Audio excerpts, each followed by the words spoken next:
Discomfort is a form of resistance, and we feel it in our body physically. We feel it mentally when like our thoughts are blocked or our ideas are not coming through, or emotional resistance where you don't feel good about something and you're not able to get past those emotions in order to think clearly. So when there's resistance, it's like a system-wide thing. It's a whole thing. And when you learn how to communicate and keep the connection open and to reduce resistance, can't say you can always avoid all of it, but when you reduce it, you're going to be able to have a lot more healthier connection and connection that feels good. And feeling good when you communicate is about feeling like you're heard, feeling understood, and then knowing that your person also is feeling heard, feeling understood, that you're able to do that with them. It doesn't feel good when you're trying to communicate and express something and that person's not getting it. And then vice versa, when somebody's trying to express something to you and you really do want to understand where they're coming from and you want to understand how they feel, but it's just not coming through. Or you might be getting the wrong message where you're getting offended or you're getting upset by what they're saying. Welcome to Garnered Road. Welcome to Garnered Road.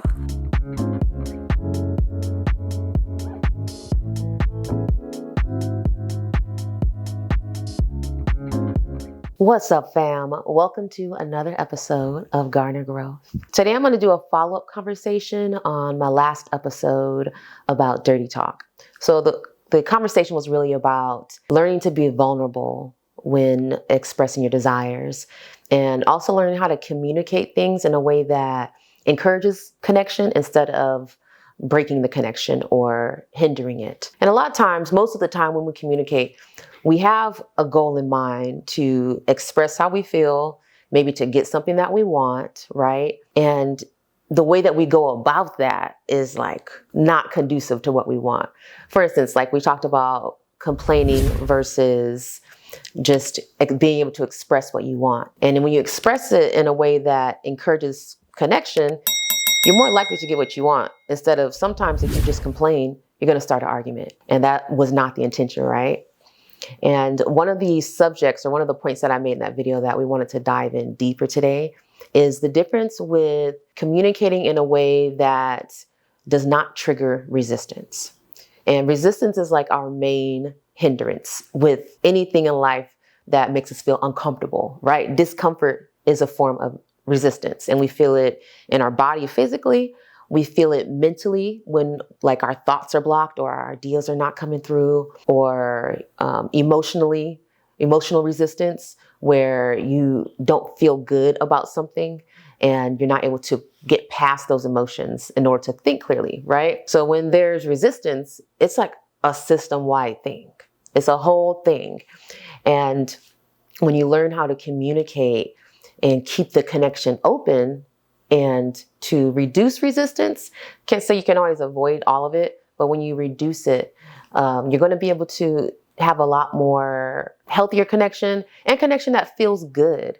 And feeling good when you communicate is about feeling like you're heard, feeling understood, and then knowing that your person also is feeling heard, feeling understood, that you're able to do that with them. Because it doesn't feel good when you're trying to communicate and express something and that person's not getting it.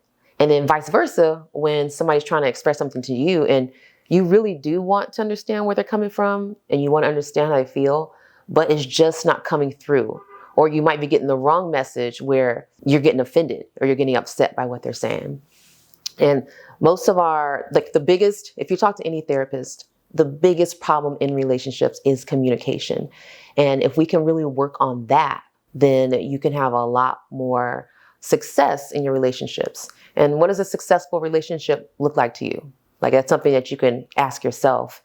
And it really helps you to identify the areas that really mean the most where you want to work on. And I know for me, I can tell you communication was definitely my weak point.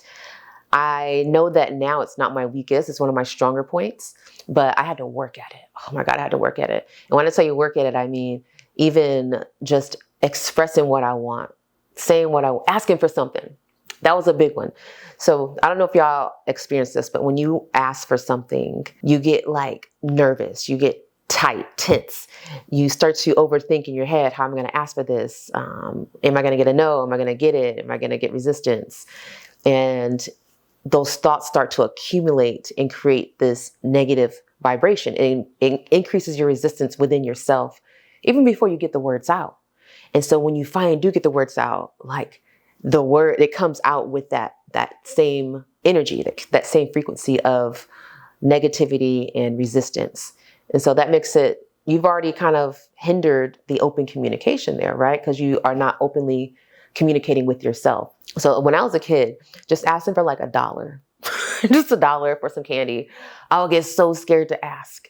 And it wasn't just, it didn't come from nowhere. Like I would get like a negative response for asking for stuff. So I learned that behavior. I learned that don't ask for shit, because you're not going to get it, or you're going to get cussed out, or you're going to get something negative from that. And a lot of us grew up that way. And so you might not even realize it, but it translates into your ability to ask for things in your relationships, where you feel like that subconscious nervousness and tension. And like in your mind, this person loves me, this person wants to give me what I want, what I need. Most likely I'm going to get it. But getting up to that point of letting it come out of your mouth, you might even feel like a lump in your throat. And I know I used to feel that lump when I first started doing YouTube, actually. Which is 2015, 16, I would sit here in front of this camera. I was doing all my self-filming, and I would get like an anxiety attack before I can even start like the video. My heart rate would increase. I would start breathing fast. My brain would go into what's called like beta blocking. Like I couldn't really think clearly because I was having an anxiety attack. And it showed me that it was something that I could work on, because I wanted it. I wanted to be able to be comfortable in front of the camera. I wanted to be able to communicate with people through the lens. And so I had to work at it. It meant enough to me for me to keep working at it.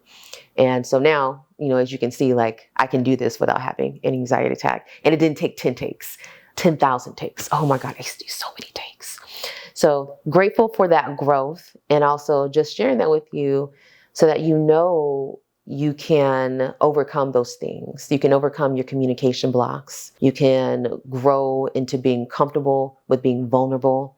And especially if you're in a relationship with somebody that does want to grow with you, which I think is like the highest form of intimacy, growing together. If you're with somebody that's like that and you trust that connection, then you can even work with them. They can work with you. You work with each other as a team, knowing that, okay, this is hard for me. Communication is hard for me. Asking for things, talking about sex is hard for me.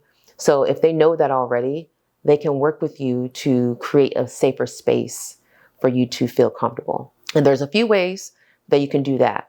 So one of the ways you can do it is by creating intimate space, like touching. Like I mentioned in the last video, if you are the type to sit on laps, sit on a lap, hold hands while you're talking, hand on thigh, any kind of touch is very soothing.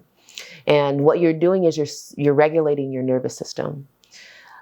Nervous system regulation is really like physically, biologically for our bodies. It's like the baseline of effective communication, and especially being vulnerable, because when you get nervous and you get that tension, that's your nervous system reacting and saying, I'm not safe.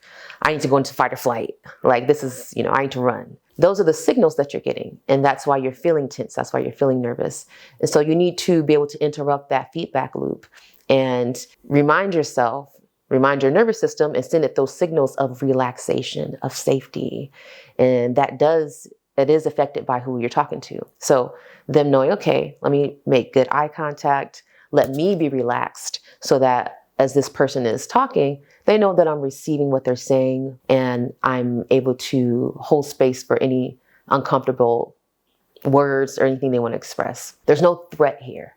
That's the message that you need to get across. And so do it for yourself first. There's no threat here. You breathe deeply, you relax your nervous system, you release tension in your body, you make sure that physically you're comfortable, drink some water, which is why I need to do mouth getting dry, and just continue to send yourself those signals, because you can take a deep breath. You can start off nice and calm. Next thing you know, you've worked yourself back up. You get wound up because that's what your nervous system is used to doing. So just subconsciously, you didn't even think about it. It's happening. So when you notice that, you wind back down, right? You drop that tension back down from your body. Breathe out that tension with your breath. And if you need to start over, you can. So I just did that right now because a lot of times during my episodes, I will start talking faster, not because I'm getting nervous. I might be getting excited, which is another form of excitement, like anxiety, right? Anxiety has different flavors. So you can be nervous, you can be excited, you can get passionate. And so I like to recalibrate, take a deep breath. So those are things that you can work at, and you need to work at them with yourself and also with whoever that you're speaking to. And if you have kids too, this is like baseline good humanity. When I think about what are the basics of life that we need to learn, we always talk about we need to learn how to do our taxes and be financially responsible, which is really true and also important. But how about like how to regulate your nervous system? How about how to be emotionally intelligent and be aware of yourself and aware of other people, how to be empathetic? Those are things that are natural, but based on how we grow up, the environment that we're in, and the experiences that we have, those natural things, we lose them. We have to relearn them. Like you look at people always using kids as an example of their innocence. Like, kids are not racist, kids are not this, but you have grown ass people who are, right? So they learn that, and they can be educated, and they can educate themselves and change their perspective and unlearn the things that they've learned through experience or being taught, right? So just know that you are capable of immense change. That's something that's an affirmation that I've told myself, and that I recommend you tell yourself in whatever words that you would use, but I'm capable of immense change. It's really important for you to know that and to feel that, so that every kind of problem that you have, it's a choice of whether or not that you want to stay there or you want to grow through it. And if you want to grow through it, you can. You have full capability. And you just have to be patient with yourself. The same way you would tell somebody that you loved what to do, if they're messing up or if they're doing something wrong and they want it to change, you would give them grace. You would say, be patient with yourself. I still love you. Ask for help. Those are all things that you need to look in the mirror and tell yourself when you are in that place where it's like, you get frustrated, we get frustrated like, ah. So back to my main point, when you are communicating things that are vulnerable, like your sexual desires, like, anything that is, makes you feel like you have to guard yourself from it, make sure that you are aware of yourself, your body, and that you are communicating in a way that is promoting connection and not closing it down. And the way that you do that without thinking too hard and, overthinking it is work it out with yourself first. Write it out. Journaling, I'm always going to remind you, is like such a wonderful self-therapy and a way to process things before you even have a conversation. Because what it does is it makes you take all these thoughts that are swimming around in your head, and you have to put them into some kind of order, right? To write them out in your journal. So you've already processed it from maybe chaotic thoughts down to something orderly that makes sense to you. You've written it out, and now you can convey it when you talk about it more clearly. And then maybe even while you're writing it out and making more sense of it in those words, you learn some things about yourself. I know I do. I learn a lot from journaling. And more questions come up that you might want to get answered. Maybe some areas of confusion come up where you're like, wow, like I really am not sure yet. I need more time to process this. And when you do it that way, you're able to have more communication, more connected conversations, because you've already processed it once by writing it out. You understand it for yourself. And so when you're trying to talk to somebody about it, it's coming from a clear place. And when you come from a clear place, you're going to have better connection and better understanding, right? Which is going to build that connection. And another thing is we have this fear of being real, of being authentic. And we've had like this kind of like sideline of authenticity on as a social media trend where people are just like, just be yourself, just be real. And authenticity, sometimes people perceive that as you just kind of like just acting out, being like, I'm trying to think of the right word, just acting crazy, doing ridiculous things. Not to say that's not authentic, but like true authenticity is really being able to face your demons and being able to be comfortable or be able to handle discomfort amongst yourself and amongst people around you. Like when you're authentic, you are really kind of naked. And that's why it's so intimate and why also you run from it. When you're really vulnerable, you are naked in front of that person more than physical nudity could ever do. And that is what makes us feel so like the need to guard and protect that, because it does feel so raw. The first person that you need to get intimate with and authentic with is yourself. And you practice that through keeping the connection open, through keeping yourself, reminding yourself that you are safe and that there's no threat for you to just be real with yourself. How do you feel about things? What do you really want?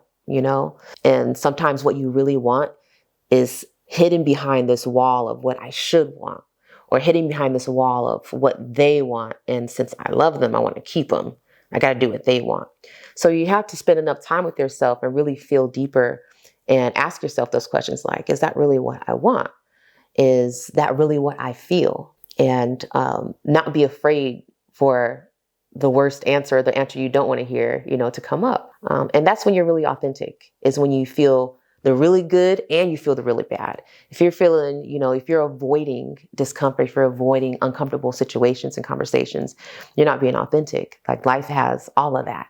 And I feel like that's the beauty of what we are, is this full spectrum of experience and allowing life to just breathe, So that, I want you guys to really, think about what authenticity feels like to you. If there's any area in your life, in your relationship, in work, in your personal goals, in your appearance, whatever it is, what areas in your life are you not being truly authentic? Or do you want to dive deeper and see if you are being truly authentic, and finding ways to communicate authentically with your words and create that safety within yourself.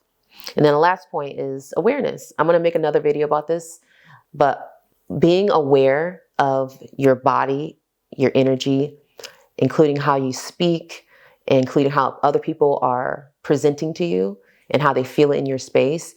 Like we all talk about energy, but that's energy. Like when you can feel it, you can perceive it, you can interpret it. So that's why I always encourage meditation and mindfulness.